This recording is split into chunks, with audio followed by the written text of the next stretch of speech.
ظلمنا أنفسنا وإن لم تغفر لنا وترحمنا لنكونن من الخاسرين رب العالمين মাথা নিচু করে চক্ষু বন্ধ করে অপরাধগুলো স্মরণ করে হাত তুলেছি।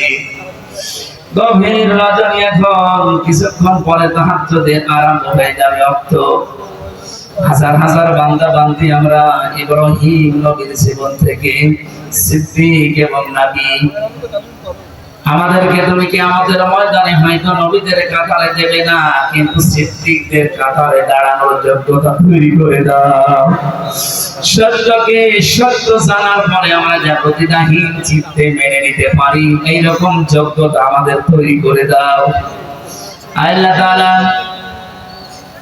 জীবনে অপরাধ করতে করতে নষ্ট হয়ে গেছে জীবনটা, হাত ওঠায় কথা বলবো ভয় করে লজ্জা করে। আমাদের পেছনের দিকে আল্লাহ তুমি তাকিও না, তোমার রহমতের দিকে তাকাও। এই মুহূর্তে জীবনের অপরাধগুলো মাফ করে জায়গাটা নেকি দিয়ে পাল্টিয়ে দাও। গুনাহ থেকে বেঁচে থাকা তোমার রহমত ছাড়া সম্ভব না। আল্লাহ তাআলা মেহেরবানি করে আমি সহ যারা এসেছি আমাদের অপরাধ থেকে তোমার দয়া দিয়ে বাঁচাও। মাহফিলের সম্মানিত সভাপতি আব্দুর রহিম সাহেবকে কবুল করো। আল্লাহ তাআলা আজকের মাহফিলে যারা আলোচনা রেখেছে আলেমদেরকে মঞ্জুর করো। যত মানুষ এই মাহফিলের জন্য শ্রম দিয়েছে, যুবকদেরকে যে মা পেটে দিয়েছে আল্লাহ খাদিজার মতো বানিয়ে দাও। সম্মানিত মা বোনদেরকে, সম্মানিত মা বোনদেরকে তুমি আয়েশার মতো, ফাতিমার মতো জীবন দাও। মুসাফির অবস্থায় আছি, মাসলুম অবস্থায় আছি, এখনো পর্যন্ত অনেক জালেমের টার্গেটে আছে। এখন আমি নিজে অসুস্থ হয়ে আছি। রব্বুল আলামিন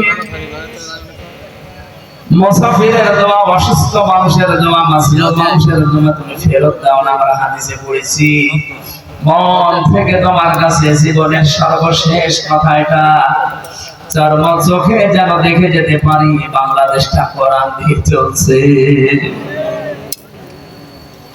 এই সাতক্ষীরার মাটিকে তুমি ইসলামের জন্য আরো উর্বর করে দাও। এই মাটির নিচে যত মানুষ কমি আছে কোরআনের ইজ্জতে মাফ করে দাও। রব্বুল আলামিন যত আলেম ওলামা এসেছে আলেমদেরকে তুমি আলেম নায়েবে নবী হিসাবে কবুল করো। 3টা বছর সালেমের জেলখানায় খেয়ে না খেয়ে আমি অসুস্থ হয়ে গেছি। আল্লাহ তুমি আমাকে আগের অবস্থায় ফিরিয়ে দাও। বারাকাল্লাহু লানা ওয়া লাকুম ফিল কোরআনিল আযীম। প্রশাসনের যে ভাইরা এসেছে নিজেদের বাড়ি ঘর আত্মীয় স্বজন ছেড়ে যারা বাংলার বিভিন্ন প্রান্তে দায়িত্ব পালন করে, বাংলার প্রশাসনের উপরে তোমার খাস রহমত নাযিল করো আল্লাহ। দেশি বিদেশি যত ষড়যন্ত্র হচ্ছে এই দেশ নিয়ে আল্লাহ ষড়যন্ত্র থেকে তুমি আমাদেরকে বাঁচাও।